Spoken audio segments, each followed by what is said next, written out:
Boa tarde, eu sou a Clarissa. Nós estamos aqui para mais uma aula da terceira série do ensino médio sobre imperialismo, o discurso racista no Brasil. Então, nós trouxemos a discussão que foi feita na última aula, né, para o nosso país.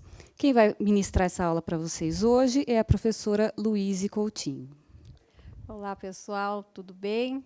Então, pessoal da terceira série de ensino médio, sejam muito bem-vindos à nossa aula de hoje. A habilidade que nós vamos trabalhar nesta aula é esta do Currículo Paulista do Estado de São Paulo, analisar criticamente as justificativas ideológicas apresentadas pelas grandes potências para interferir nas várias regiões do planeta, sistemas modernos de colonização, imperialismo e conflitos atuais. Então, como a professora Clarissa já apontou para a gente aqui, nós vamos trazer uma discussão feita na aula passada para a aula de hoje, né? Na aula passada, nós discutimos imperialismo e neocolonialismo, e nós vimos ali que os exploradores, os colonizadores europeus na África se utilizaram de um discurso civilizatório para justificar a sua presença naquele continente e a exploração impiedosa dos recursos, da mão de obra, de uma forma, muitas vezes, até violenta, que foi feita ali naquele continente africano no século XIX. E esse discurso civilizatório acabou sendo transportado para outros contextos, né? E a gente vai ver hoje como que esse discurso foi transportado aqui para a gente, né? Nesse momento aqui também do século XIX. Exatamente. Tá? Então, para a gente iniciar a nossa análise, a nossa aula de hoje, nós vamos conhecer um pouquinho um texto, 20 de novembro e o negro no Brasil de hoje. Né? É um texto aí do Kabengele Munanga, que é um professor e doutor em antropologia da USP. Tá? Eu vou comentar rapidamente o texto enquanto ele fica aí na tela para vocês. Se vocês quiserem dar print na tela, vocês fiquem à vontade, né? Mas esse texto do Kabengele, ele começa falando a respeito da vinda, né, dos africanos para o Brasil, né? De todos os negros africanos que foram tirados da África e trazidos para as Américas, 40% deles vieram para cá, para o Brasil. E isso acabou tendo um impacto na própria formação étnica brasileira, né? Uhum. Porque o negro, né, a população negra constitui 51% da nossa população. Ou seja, atualmente, 100 milhões de brasileiros, né, são negros, compõem a população negra. Tá? E embora seja a maioria da população, a gente percebe hoje, né, dentre aí as relações sociais, econômicas e políticas, que o negro, apesar de ser maioria da população, não está plenamente inserido na nossa sociedade, né? Não tem ali a sua cidadania plenamente reconhecida. Então, dando continuidade aí à análise do texto do Kabengele, então, olha só, se depois da assinatura da Lei Áurea, em 13 de maio, o Brasil oficial tivesse, desde já, iniciado o processo de inclusão dos ex-escravizados africanos e seus descendentes no mundo livre e no mercado de trabalho capitalista, a situação do negro no Brasil de 2018 seria certamente diferente em termos de inclusão social. Então, a discussão aqui que o professor Kabengele Munanga traz para nós é que, após a Lei Áurea, que foi assinada no dia 13 de maio de 1888, deveria-se ter feito uma política de integração, né, de inserção do negro na sociedade. Mas a gente sabe que a Lei Áurea ela é praticamente uma lei de parágrafo único. Né? A partir dessa data, está encerrada a escravidão no Brasil, algo nesse sentido ali, e ponto. Então, após a libertação dos escravizados, eles não estavam encontrando ali oportunidades de trabalho, salário digno, nem de moradia, eles foram marginalizados naquele momento. Né? E até hoje eles estão buscando Há reflexo disso até hoje, né? Exatamente. Na sociedade brasileira. dados os episódios aí lamentáveis de racismo que a gente toma conhecimento aí todos os dias, né, de pessoas que não conseguem uma boa colocação, ou se consegue o salário é menor do que uma pessoa branca, enfim, né, esses reflexos da marginalização da população negra, desde a Lei Áurea, a gente consegue, infelizmente, identificar com certa facilidade na nossa sociedade.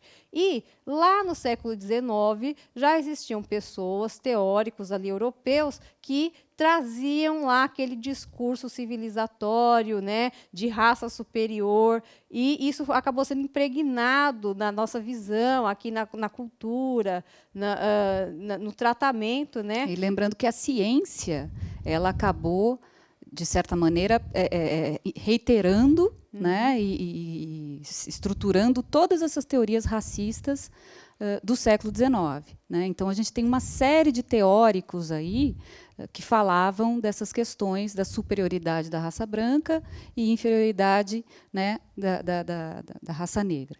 Então, isso, obviamente, né, servindo como um discurso para a colonização, né, e entrada aí nos países africanos ou da Ásia e mesmo no Brasil, né? Obviamente que no Brasil você não teve uma intervenção direta, você teve um imperialismo mais indireto. Exatamente. Né? No entanto, os reflexos também, né, se fazem até hoje em dia. Exatamente. E aí na tela para vocês nós temos rapidamente aí quais são essas teorias, né, de que a professora Clarissa acabou de mencionar, né, como o darwinismo social, a eugenia, a teoria de branqueamento, ou seja, através da miscigenação, vai chegar o momento em que a população vai se branquear. Então, na virada do século XIX para o XX, essas teorias começaram a ser introduzidas aqui no Brasil através dos meios intelectuais e com o tempo, ela começou a ser incorporada aí no senso comum do brasileiro, né? E a gente arrasta isso, de uma certa forma, até hoje. Certo? Então, olha só essa pergunta norteadora aí para vocês. Você sabia que já se pensou que a população brasileira miscigenada iria diminuir por meio do embranquecimento e, gradativamente, desaparecer? Você consegue imaginar o motivo? Lembrando que o Francis Galton, né, que foi um dos intelectuais que pensou a eugenia, era a ideia de você melhorar a raça. Né? Então, essa ideia do branqueamento passa um pouco por isso. É como se algumas raças fossem inferiores e fossem se degenerando, né, ao longo do tempo, e outras, né, superassem tudo isso. Né? Inclusive, quem era um divulgador dessa exata teoria, dessa ideia que você está aí mencionando, é o Gobineau. É o Gobineau, né? O Conde Gobineau, amicíssimo do Pedro II, né? Trocaram cartas por décadas. Né? O Gobineau esteve no Brasil no século XIX e fez uma análise bastante complicada da nossa sociedade, mas era o discurso corrente, né, à época. Então, vamos lá, vamos conhecer rapidamente aí quais eram essas ideias do Conde de Gobineau. Então, na tela, por gentileza, nós temos aí em detalhe a capa do livro Ensaio sobre a Desigualdade das Raças Humanas, de Gobineau, né, que ele publicou aí no século XIX. E, nesta obra, Gobineau, né, ele afirma que a mestiçagem causaria a degeneração e a decadência da civilização branca, vejam vocês. Então, a gente vai analisar aqui alguns trechos que não são desse livro, né? Mas são das cartas, né? Das cartas, as exatamente. Cartas que ele mandava para o Dom Pedro II. E tem uma ideia do Gobineau, né, de achar que, em virtude a mestiçagem seria ruim porque ela é a mistura de raças. Né? Ele acreditava que as raças inferiores elas se degenerariam, acabariam, né? E você teria a predominância da raça branca. A miscigenação para ele é que era o problema, né? Justamente porque você mistura e aí leva ao discurso de que, né, o branco acaba a civilização branca. Né? Exatamente. Então, olha só na tela, né? Nós temos aí, basicamente, aí uma pequena biografia, né? do Gobineau, né? Então, está dizendo que ele veio ao Brasil no ano de 1869, numa missão diplomática. Ele era uma pessoa reconhecida aí como um literato, intelectual, né, respeitado lá na Europa. Exatamente. Né? E na obra que nós citamos anteriormente, aí, ele procurava compreender a causa da ascensão e queda das grandes civilizações. E ele chegou à conclusão de que a questão étnica era o problema da humanidade, né? E do Brasil, então, era uma tragédia, porque, na verdade, se o Brasil, né, aliás, o que nós temos de melhor, que é a nossa, né, sociedade misturada, né, uma mistura de um monte de raças, era justamente esse o problema para ele. Né? Então, a gente era subdesenvolvido, né, e não tinha como melhorar isso, enquanto não se acabasse com a questão da miscigenação. Pois é, e isso que a Clarissa está pontuando vai ficar muito claro nesse trecho, nesse documento que nós vamos ler agora. Então, um momentinho aí de leitura compartilhada, eu leio daqui e vocês leem daí, beleza? Então, vamos lá. Então, olha só, documento 1. A grande maioria da população brasileira é mestiça e resulta de misturas contraídas entre os índios, os negros e um pequeno número de portugueses. Todos os países da América hoje nos mostram, incontestavelmente, que os mulatos de distintos matizes não se reproduzem além de um número limitado de gerações. A esterilidade nem sempre existe nos casamentos, mas os produtos da raça gradualmente chegam a ser tão nocivos e inviáveis que desaparecem antes de darem à luz, ou então deixam rebentos que não sobrevivem. Então, aí o que ele está colocando, né? É absurdo, né? Que justamente essa mistura pode levar à degeneração, né?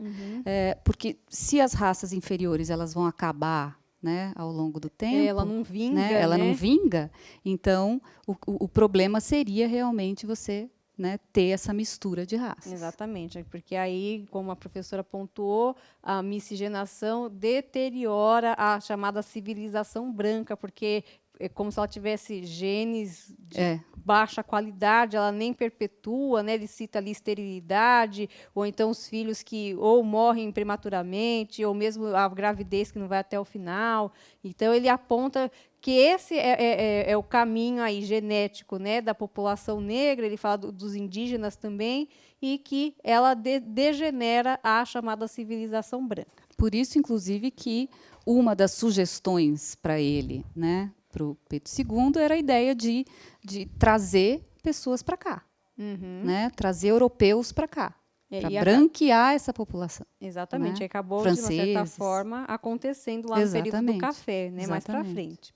Então, analisando essa primeira parte aí, esse primeiro documento do Gobineau, eu vou sugerir agora um momento de interação com o chat, né? Para saber quais são as impressões que vocês tiveram, qual foi o entendimento que vocês tiveram a respeito dessa leitura que a gente acabou de fazer. Então, coloquem, por gentileza, na tela as perguntinhas. Então, olha só, gente, segundo Gobineau, o que levaria a população brasileira ao branqueamento? E 2, cite um elemento do texto que revele o pensamento do contexto da época em relação ao chamado neocolonialismo. Qual a relação, né, disso com o neocolonialismo? Exatamente. Né? Então, vocês têm 2 minutinhos, a gente se encontra daqui a pouco.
Estamos de volta. Agora a gente vai ver aí o que vocês responderam no nosso chat, né? Quais são as impressões, os entendimentos que vocês conseguiram atingir aí com as nossas análises de documentos, né, Clarissa? Exatamente. Aqui eles estão apontando, o Pedro está dizendo que a miscigenação, né, trazer povos europeus para branquear a população, seria, né, o discurso do Gobineau ali no texto, né?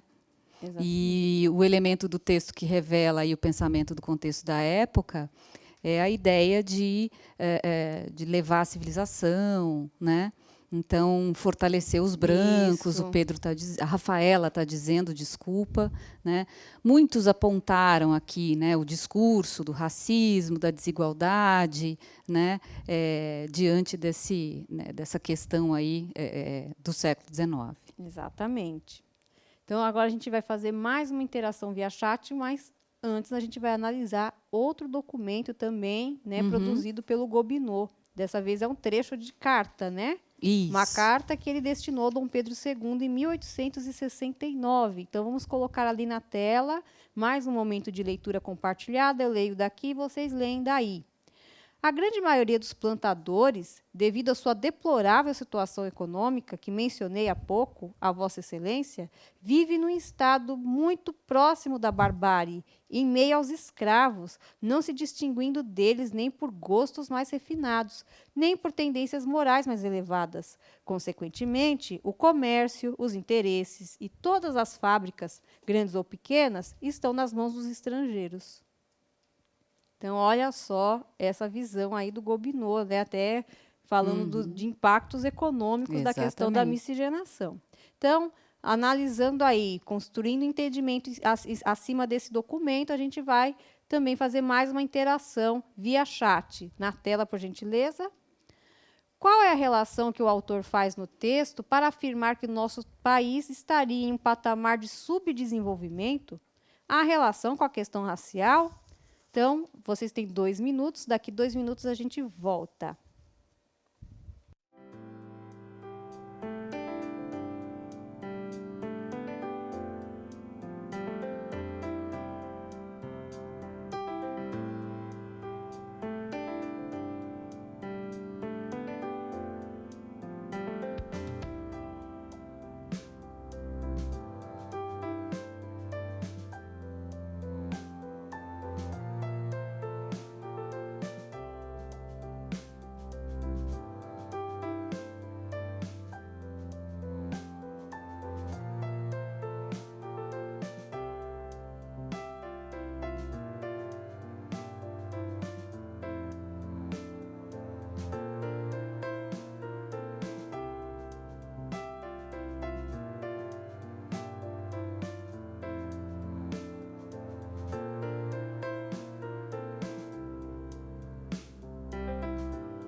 Estamos de volta. Agora, mais uma vez, para a gente conferir as respostas dos estudantes no chat, né, Clarissa? O que o pessoal está dizendo aí? A Isabelle, né, está dizendo aqui que a miscigenação afetaria a economia do país.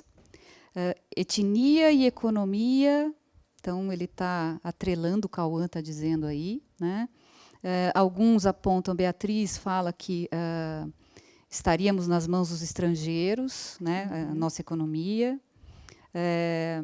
Eu acho que assim esse documento ele é emblemático, né, porque ele vai mostrar o olhar do Gobineau a respeito da nossa economia, no sentido de que, enquanto o brasileiro não parar de se miscigenar, de agir como os que ele considera, né, inferiores, nós não teríamos o desenvolvimento econômico adequado, né, e continuaríamos num patamar de subdesenvolvimento né, comparado aos países europeus. Então, a ideia é justamente trazer esses franceses, sei lá, alemães, alemães, quem quisesse, e assim, tendo uma relação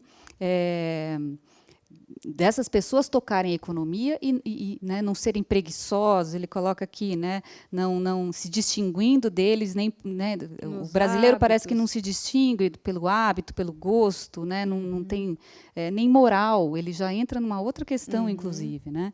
Então, é justamente isso. Eu acho que o documento traz, né, essa questão de mostrar que nós seríamos subdesenvolvidos em virtude, né, dessa mistura. Da mistura de raças, né? Enquanto a população não se branqueasse, a economia não ia para frente. Exatamente. Basicamente é isso que ele está dizendo, né? E antes da gente prosseguir para a nossa próxima interação, a gente vai falar um pouquinho a respeito de uma obra, né? Uma pintura de um artista chamado Modesto Brocos, né? E ele se inspirou numa passagem bíblica que reforça, que justificou durante muito tempo a própria escravização do negro africano, né? Que existe uma passagem lá no livro de Gênesis, né? Onde o Noé da arca, amaldiçoou o seu filho mais novo, Cã, dizendo que os seus descendentes seriam escravos dos descendentes de seus irmãos. E aí essa descendência de Cã seria correspondente à população africana. Né? E, baseado nessa passagem bíblica, o artista Modesto Brocos faz esta pintura que vai colocar na tela agora. Fazendo, acho que, uma descrição que é importante para os alunos que não têm, né, que não enxergam, né? A gente tem aí uma senhora negra, né, com as mãos para cima, né, como se dizendo graças a Deus, né? No centro nós temos uma mulher mulata, miscigenada, um filho no colo, quase uma representação de uma Pietà aí, né, como uma Madonna com o filho no colo, e ao lado dela o marido, que é um branco. Exatamente. Né? Então, essa aqui é como se ela tivesse, né, a senhora negra estivesse dizendo: ainda bem que o meu neto nasceu branco. Consegui, né, branquear minha família. Exatamente. E esse quadro, inclusive, foi enviado para exposições fora do país, né, para justamente passar essa ideia aí, né, de branqueamento da população brasileira. Exatamente. E, com base na análise dessa pintura de Modesto Brocos, vocês vão fazer a próxima interação no chat. Então, se vocês captaram bem ali todos os elementos da imagem, as descrições, vocês vão conseguir responder com facilidade essas 3 questões aí na tela. Então, olha só, qual o nome da obra? Quem é Cã? 2, essa pintura foi idealizada com qual objetivo? E 3, qual é a mensagem que a pintura desejava transmitir? A gente volta daqui 2 minutos.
Estamos de volta, mais uma vez, para conferir as respostas que vocês, estudantes da terceira série de ensino médio, colocaram aí no nosso chat a respeito da obra de Modesto Broco. Vamos lá. Isso. Então, qual é o nome da obra? Quem é Cã, né?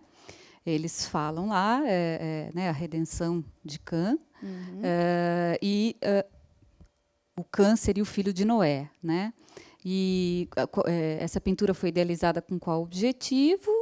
Né, alguns colocam aí a exposição que eu tinha colocado, e com a ideia de redenção, né, de branqueamento, Isso, de mestiçagem. O pessoal colocou que divulga o branqueamento, né? Isso, a Patrícia diz aqui, a redenção de Cã mostra o branqueamento da população negra.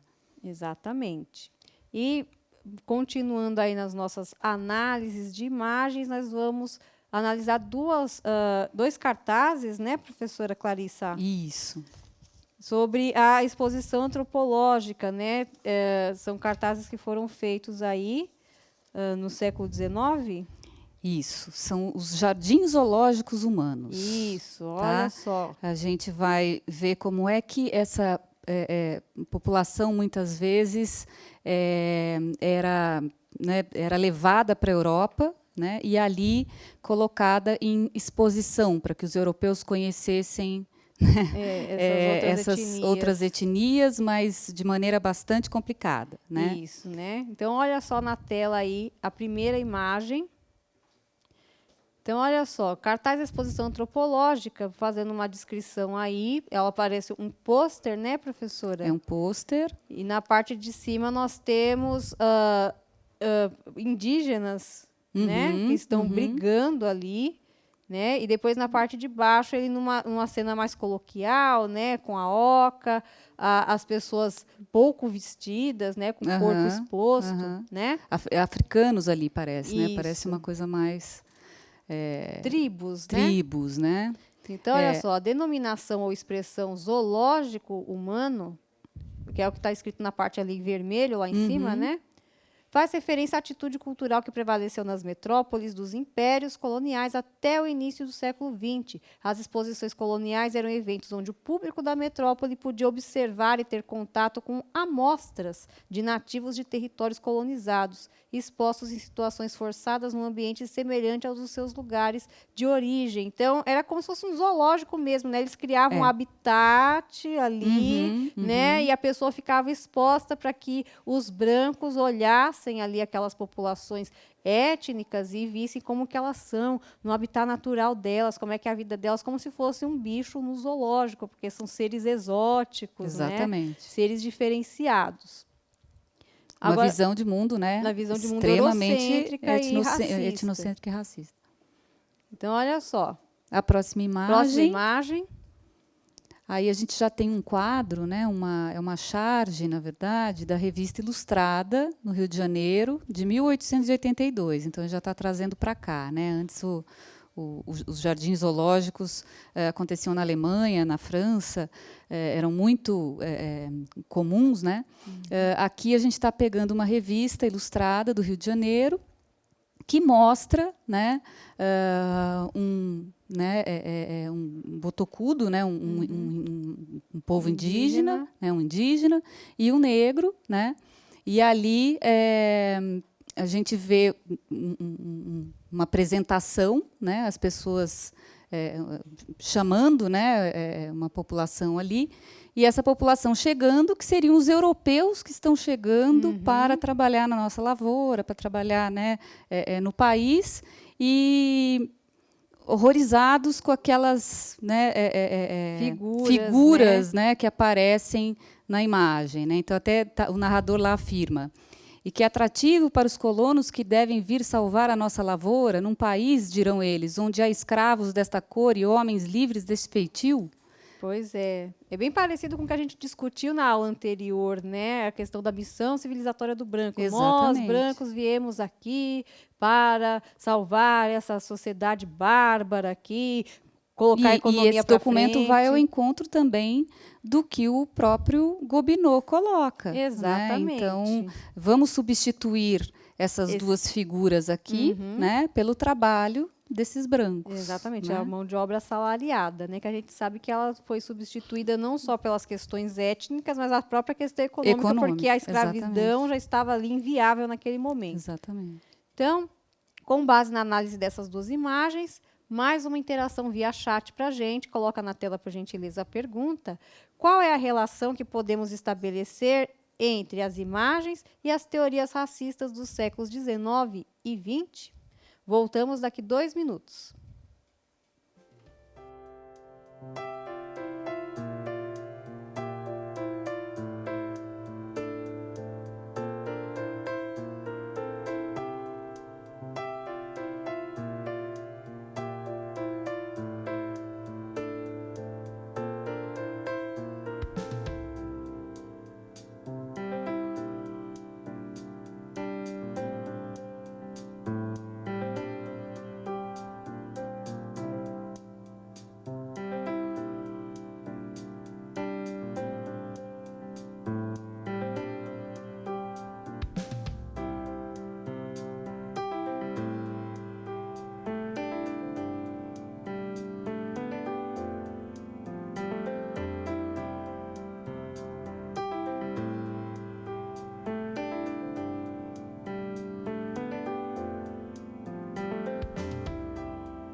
Estamos de volta, vamos aí conferir as respostas que os estudantes colocaram no chat, né, professora? Isso. Então, qual a relação que podemos estabelecer entre as imagens e as teorias racistas do século XIX e XX? Né? Muitos apontaram a questão dos europeus, o Bruno aqui diz, europeus como centro do mundo. Né? Os negros acabam sendo os mais pobres, né, e sofrendo esses preconceitos a longo prazo. A Camila diz racismo estrutural. Olha que interessante, né? E desigualdade. Aí aparece preconceito, né, racismo, a questão da missão civilizadora. Fortaleceu o racismo até mais, né? A imagem, né? Então é isso, estão no caminho certo da análise, gostei de ver. Exato. É bem isso, né? E quem quiser aprofundar mais a história, o conhecimento sobre aquela tela do Modesto Broccos, lá, a Redenção de Cã, eu vou deixar aqui na tela um QR Code, tá? Para vocês acessarem aí os estudos que foram feitos pela Rosana Paulino, né? A respeito da obra. É bem curtinho, né? Deve ter uns 2 minutinhos, mas ali também vocês podem ter acesso ao vídeo inteiro, né? Que ela faz análise de outras obras a respeito dessa questão, mas é bem interessante. Isso mesmo. Então, a gente já está entrando aí no final da nossa aula, a gente vai dar uma retomada breve, até condensando um pouquinho os conteúdos da aula anterior e da de hoje, né, através de um fluxograma aqui. Então, olha só na tela, gente. Então, a gente vê que aí o centro é imperialismo e racismo, né, aquele conceito da missão civilizadora que está ali logo abaixo, que é a justificativa ideológica. Por que dominar? Por que explorar? Porque nós, né, brancos, europeus, estamos indo civilizar esses povos bárbaros, seja na África, na Ásia ou mesmo no Brasil, né? E a gente sabe que o real motivo era o que está ali no círculo verde à direita, né? O motivo era a economia, né? Busca de matérias-primas, busca de mercados consumidores, investimento de capital. E esse conceito aí, o imperialismo e o racismo, foi aplicado na África e na Ásia, de uma forma direta, com o contexto do neocolonialismo, com a partilha da Exatamente. África, e indiretamente no Brasil, depois, né, com a questão da escravidão, né, trazer o imigrante europeu para substituir a mão de obra escravizada, né, e isso aconteceu entre os séculos 19 e 20, tá? Então, só para reforçar aí o que foi comentado, o que foi discutido nas nossas duas aulas aí, tá? E, para a gente encerrar, vai ficar aí uma sugestão de atividade complementar para vocês fazerem em casa, compartilharem com seus colegas, com seu professor de história da sua escola. E nessa atividade vocês vão criar um slogan, né?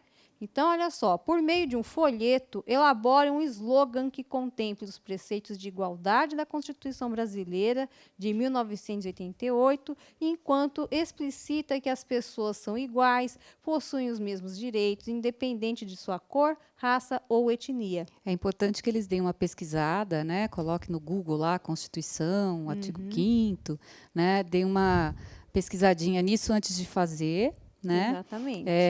Esse slogan pode ser feito de forma digital, eles podem fazer um hashtag, passar um para o outro, enfim, de forma que a gente relacione, na verdade, o que vivemos hoje, né? Por exemplo, essa questão do racismo estrutural, que até a aluna apontou aqui, né? Com essas questões que são legadas a gente, né? Ao longo do tempo.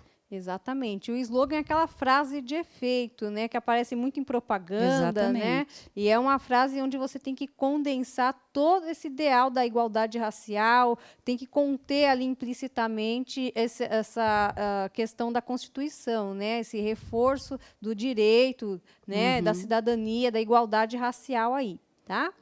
Se você puder passar um último slide. Isso, claro. Esse aqui, pessoal, da atitude historiadora, né, ele já está indo bem ao encontro com a ideia do novo currículo, né? Vocês têm que se posicionar enquanto pesquisadores, enquanto, né, não historiadores, mas de forma que pesquisem de maneira que aquilo faça sentido, né? Exatamente. Então, para isso, vocês precisam se planejar e organizar. Tá? Então, planejamento e organização, faz o passo a passo, então vai, pesquisa a Constituição, depois, né, anota, escolha um objeto, selecione o tema do seu interesse, dentro do objeto que você aí pretende, né, pesquisar, identifique, selecione, compare, né, a partir do tema, isso é muito importante, interprete, analise e faça a conclusão. Tá? Até o último slide aí, o PPT é um QR Code que tem essa tabela que pode orientar vocês. É isso aí, pessoal. Espero que vocês tenham gostado da aula de hoje e a gente se vê na próxima. Tchau, gente. Tchau.